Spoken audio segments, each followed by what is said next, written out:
Is Pete's here, right?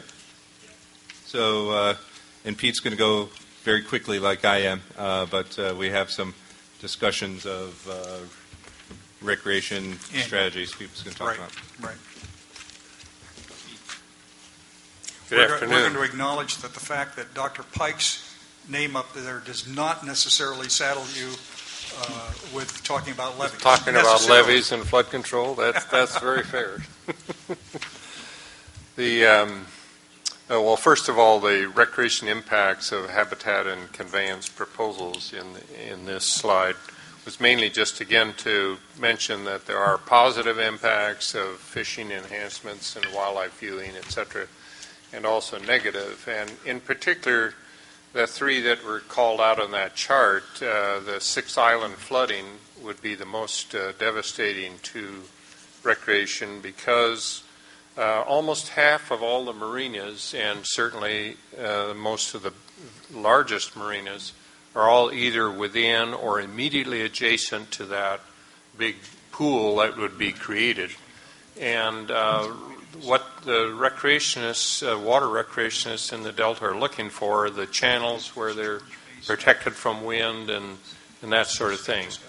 If they wanted to sail sailboats, most of the people that have their boats berthed in the marinas are from the Bay Area. They would, I'm sure, rather boat and sail on San Francisco Bay rather than in this smaller area with certain perhaps hazards. So in our judgment, that is the biggest negative impact. The second that we're concerned about is water quality in the central and south delta, that it affects the fisheries, it affects the boaters' pleasure, and we think could be a problem.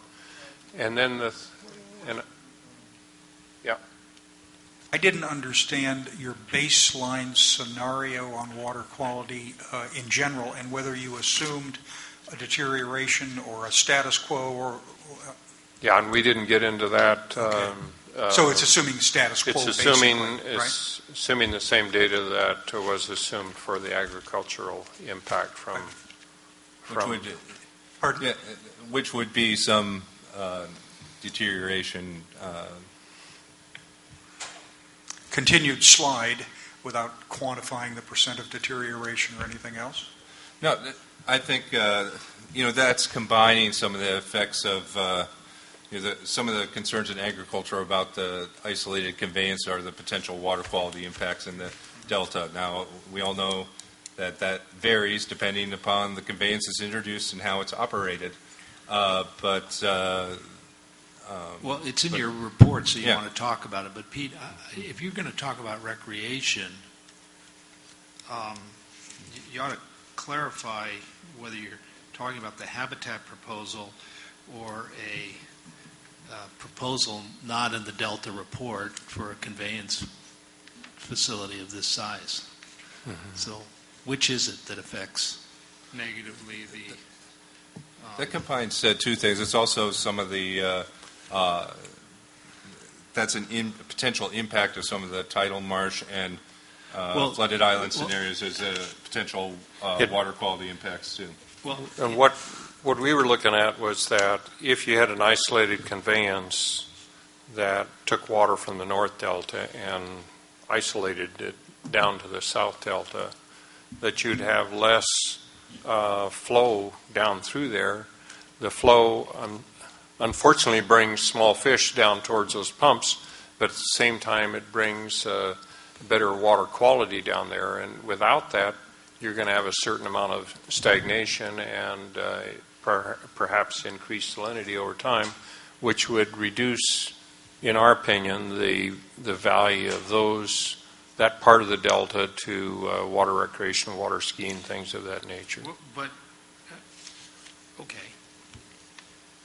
So it was assuming that there would be an isolated conveyance that would then cut off what today is the flow going down through there.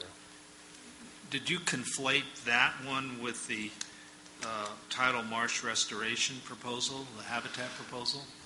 Are you talking about both of them at the same time? Or? Both of them at the same time, and the other concern, and I woke up early this morning trying to think of how to easily describe that concerns that we have over the large tidal marsh area at the south end of the delta. But the simplest way is if you actually were going to try to create a tidal mudflat you'd need like 5 foot of variation like the tides and the rest of in the bay and the delta. If you did that over 20,000 acres, that would be 100,000 acre foot of water that would be moving in and out every 6 hours. Now, what that amounts to is a flow 4 times the volume that went down the American River in the big flood of around 1990. I've forgotten the exact year.